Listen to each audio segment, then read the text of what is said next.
बिस्मिल्लाहिर्रहमानिर्रहीम। अस्सलाम वालेकुम my YouTube family. I hope you are fine.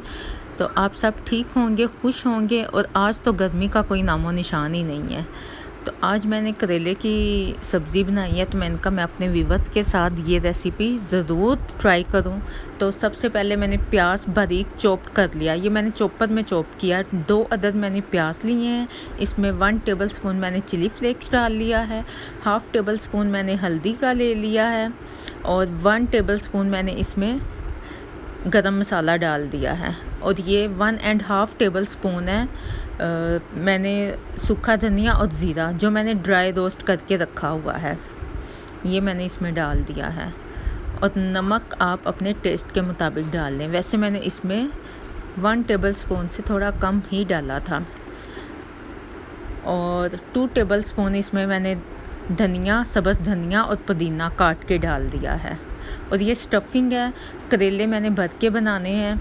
करेलों को मैंने ऑलरेडी पहले ही धो के नमक के साथ वॉश करके तो उसे अच्छे से मैंने ड्राई कर लिया था। और इसमें मैंने बेसन के 3 टेबलस्पून ऐड कर लिए हैं, 3 चम्मच बड़े साइज़ के। और ये 2 प्याज हैं बड़े साइज़ के, मैंने चॉप किए हैं।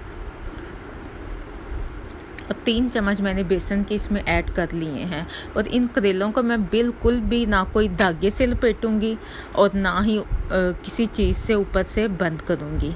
और इनकी जो स्टफिंग है वो बिल्कुल भी बाहर नहीं निकलेगी इंशाल्लाह ताला। तो आप इसे ज़रूर ट्राई कीजिएगा। ये बहुत अच्छे से बनने वाले करेले हैं, बहुत टेस्टी बनते हैं।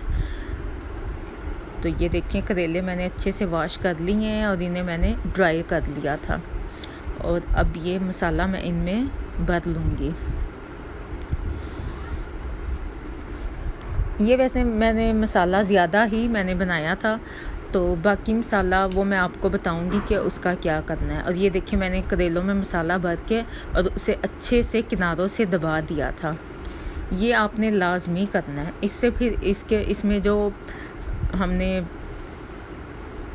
स्टफिंग भरी है वो बाहर नहीं निकलेगी फ्राई करते टाइम। और हमने इसमें कोई धागा वगैरह नहीं लपेटना। ये ऐसे ही मैं फ्राई करूँगी और इसका मसाला बिल्कुल भी बाहर नहीं निकलेगा। और ये बहुत ही मज़े के मसाला, इनका बहुत ही टेस्टी और मज़े का बना था। और ये देखिए, ऐसे मैंने हाथों की मदद से इसे दबा लिया है। और अब आ गई है जी फ्राई करने की बारी। और इनका जो सा मुंह है वो नीचे की तरफ आपने रख के फ्राई करना है।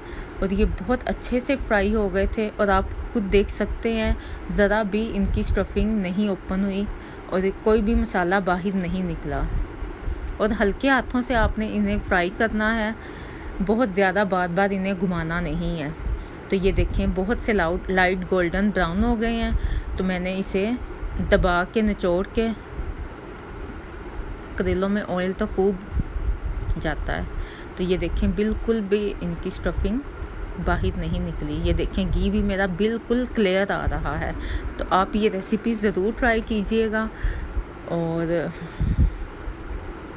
अब ये मसाले की तरफ आ जाते हैं। जो मसाला बाकी बचा था वो मैंने हाथ की मदद से छोटे छोटे से, ये देखिए, पकोड़े बना के, पकोड़ों की शेप में बना के तो उसे मैंने फ्राई कर लिया है। और इसका मैं आपको बताऊंगी ये कैसे यूज़ करना है। तो इन्हें आप सारे मसाले को आप ऐसे ही इसमें डाल के तो फ्राई कर लें। तो जब ये थोड़े से गोल्डन हो जाएंगे, लाइट से गोल्डन, तो इसे मैंने निकाल के रख लिया था। तो अब मैंने काट के करेले भी रखे हुए थे, तो मैंने कहा मैं 2 in 1 करेलों की रेसिपी आपके साथ शेयर करूं। तो ये मैंने करेले जो काटे हुए थे वो मैं उसी ऑयल में इसे फ्राई कर रही हूं। और करेलों को मैं अलहदा से धो के नमक लगा के रख लेती हूँ। और ये देखिए, लाइट से गोल्डन हो गया तो मैंने इसे निकाल लिया है। और उसी घी में से मैंने थोड़ा सा ऑयल निकाला है, तो लहसुन अदरक का पेस्ट मैंने डाल दिया है। तो उसमें मैंने कीमा, मुझे बीफ या मटन नहीं मिला था, मैंने फिर चिकन का कीमा इसमें ऐड किया है, क्योंकि मैं करेलों में बीफ या मटन का कीमा ही ज़्यादा यूज़ करती हूँ, उससे ज़्यादा टेस्टी बनते हैं। तो ये मैंने चिकन का कीमा ऐड करके इसे मैंने फ्राई कर लिया जब तक कि इसका कलर चेंज ना हो जाए। और इसे अच्छे से फ्राई करके मैंने 1 ऑनियन इसमें डाल दिया है बारीक काट के। और टमाटर भी मैंने दो अदद मैंने टमाटर डाल दिए हैं इसमें, और टमाटर भी मैंने पील करके डाल दिए थे। और इन्हें जब ये सॉफ्ट अच्छे से मसाला हो जाए तो इसमें मैंने नमक ऐड कर दिया है, और हल्दी 1 टेबलस्पून, हाफ़ टेबल स्पून हल्दी का मैंने ऐड किया है। और इसमें मैंने हरी मिर्चें भी डाली थी, और बाद में मैंने करेले, कटे हुए करेले डाल के, और ये देखें कीमा करेले की रेसिपी तैयार है। और ये भी डन है। और इसमें और मैंने कोई मसाला नहीं डाला, तो ये बहुत मज़ेदार और टेस्टी बने थे, और ज़रा भी कड़वे नहीं बने थे। और ये जौन से मैंने वो पकोड़े बनाए थे वो इस टाइम पे आप इसमें डाल दें, ये देखिए ज़रा, और इन्हें चम्मच की मदद से मैश कर दीजिएगा। और ये मसाला बहुत ही अच्छे से बन गया था, करेलों का मसाला। चम्मच की मदद से मैंने इसी मसाले में इसे मैश कर दिया था, और ये मसाले की शक्ल में ही हो गया था, मतलब के बीच में मिक्स ही हो गया था ये, और बहुत ही मज़े का लग रहा था इसका टेस्ट। तो इसे मैंने 2 से 3 मिनट के लिए बस फ्राई किया है, क्योंकि करेले तो पहले से हमने फ्राई किए हुए थे। तो लास्ट में मैंने अब इसमें दही 1 कप ऐड कर दिया है।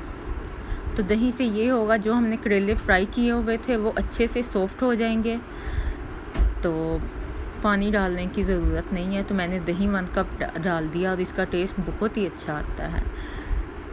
तो ये देखें करेले बहुत ही अच्छे से सॉफ्ट हो गए हैं। तो अब बारी आती है जो हमने भर के करेले रखे थे, वो अब इस टाइम पे मैंने इस मसाले में डाल दिए हैं।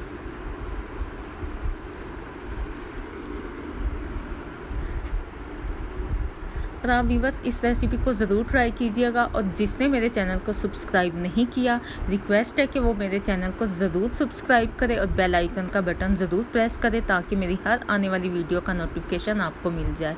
और इस टाइम पे देखिए मैंने इसमें 1 कप दूध डाल दिया है, और दूध डालने से करेले बहुत ही सॉफ्ट और यमी बनते हैं। और ये देखें इसकी फ़ाइनल लुक, और ये बहुत ही मज़ेदार बने थे।